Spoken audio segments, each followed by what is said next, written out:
3 minutes avec Evelyne Platnik-Cohen, fondatrice et dirigeante de Booster Academy, pour profiter de son expertise en développement commercial. Aujourd'hui, on va s'adresser finalement à nous tous. On est tous consommateurs et même si on achète beaucoup par Internet, il nous arrive encore régulièrement d'aller en boutique.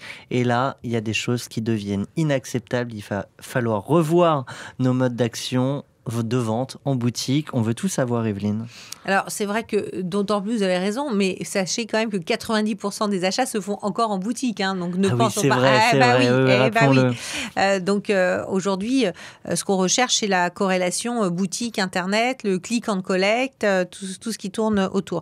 Et c'est vrai que par rapport à tout ça, le comportement du vendeur, est-ce qu'on en attend ? On en attend beaucoup plus que ce qu'on attendait avant. Et c'est vrai que de plus en plus d'enseignes travaillent sur le comportement du vendeur. Il faut savoir que le client va attendre d'un vendeur en enseigne le meilleur service qu'il n'ait jamais vu dans sa vie.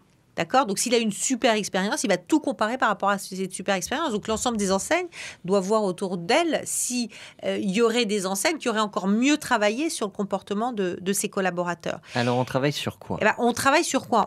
Moi, il y a un sujet qui est très, très récurrent, mais qui a toujours été très maltraité, qui est la connaissance des produits. Vous avez des clients qui sont de plus en plus informés. Donc, derrière, si je vais encore en magasin, c'est parce que j'ai besoin d'informations. Donc, si j'ai des vendeurs qui n'ont aucune information et qui ne peuvent rien me dire, ils ne connaissent pas d'ailleurs la concurrence non plus, en général, ça va être très, très compliqué. Donc, j'ai besoin d'avoir des formateurs internes qui vont de plus en plus former et valider ma connaissance produit. Donc, ça, c'est un premier sujet. J'ai besoin également de vendeurs qui sont réactifs par rapport à la demande du client. Vous savez, la fameuse « j'en ai plus en magasin », c'est terminé. Si vous n'en avez plus dans ce magasin, c'est que vous en avez dans un autre magasin. C'est qu'éventuellement, vous en avez demain. C'est que vous en avez sur votre site, votre stock, sur Internet. Donc, vous ne pouvez plus cette réponse-là. Donc, ça veut dire que vous allez demander aux vendeurs de se servir d'un certain nombre d'outils et de pouvoir accompagner jusqu'au bout l'achat de votre client. Et votre client ne doit pas se débrouiller tout seul. Donc, vous allez demander d'être beaucoup plus proactif, réactif. Et puis, vous allez lui demander également de jouer un rôle de vente conseil.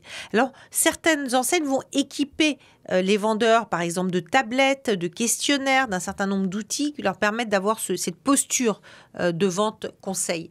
Et ça, c'est une posture qui est compliquée à prendre du jour au lendemain.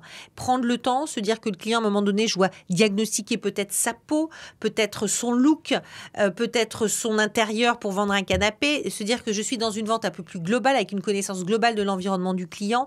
Eh bien, ça, c'est un vrai sujet que les enseignes essaient de travailler, mais qui est dur à voir en termes de résultats sur le terrain. Merci Evelyne Platnik-Cohen.